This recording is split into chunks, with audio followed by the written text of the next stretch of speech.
بسم الله الرحمن الرحيم. دمانتين وان سلامين. سؤال دمان مواطنين تغير سومال لان كده حقوق حسين تلو اسبدل داديد ما كوي مايا سومال لان طبان كستان ايسوس waxaynu ognahay in wadanka aynu jaarka nahay ee Ethiopia maalin kasta ay ka soo qaxaan dad fara badan dadkaasi oo maalin kasta xadka ugu soo talaaba inay helaan nolol ka wanaagsan amba dhaqaale ka wanaagsan kii ay ku hayeen Ethiopia haddaba maxay ku soo kordhiyeen amba maxay ku contribute gareeyeen dadka Ethiopian-ka ay dhaqaaleena ijtimaaciyan amba bulsho ahaan maxay nagu soo kordhiyeen waxa jira hadaynu u nimaadna positive contributions ka amba waxyaabooyinka taban ee ay nagu soo kordhiyeen waxa ka mid ah ganacsigaas oo ay ka faa'iidayaan isla markaana ay labada dhinacba ay faa'iido ka leeyihiin waxaynu ognahay ganacsiga Somaliland iyo Ethiopia u dhaxeeya inuu ka badan yahay sanadkii ugu dambeeyay 600 milyan oo dollar employment waxay ka faa'iidaano oo ay nagu soo kordhiyeen fursado shaqo inay u abuureen dad fara badan oo reer Somaliland waxaynu ognahay in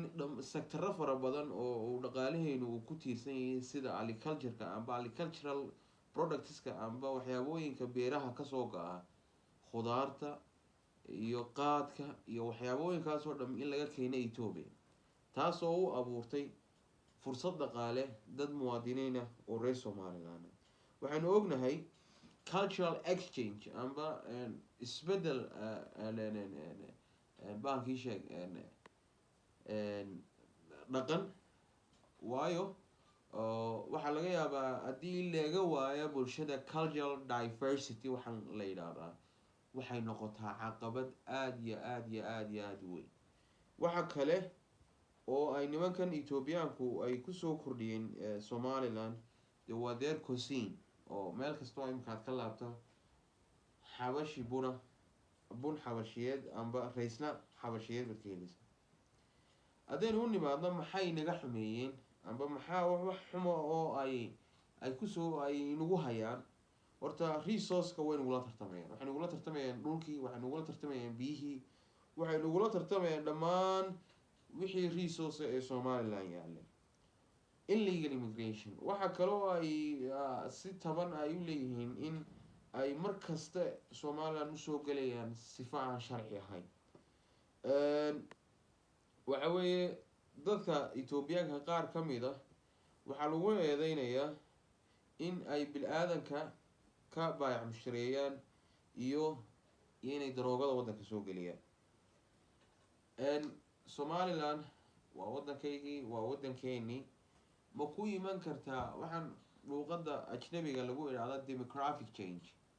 amba sida uu dhisan yahay wadanku amba bulshadu sida ay tahay imanka ay tahay majority-gu Soomaali ay yihiin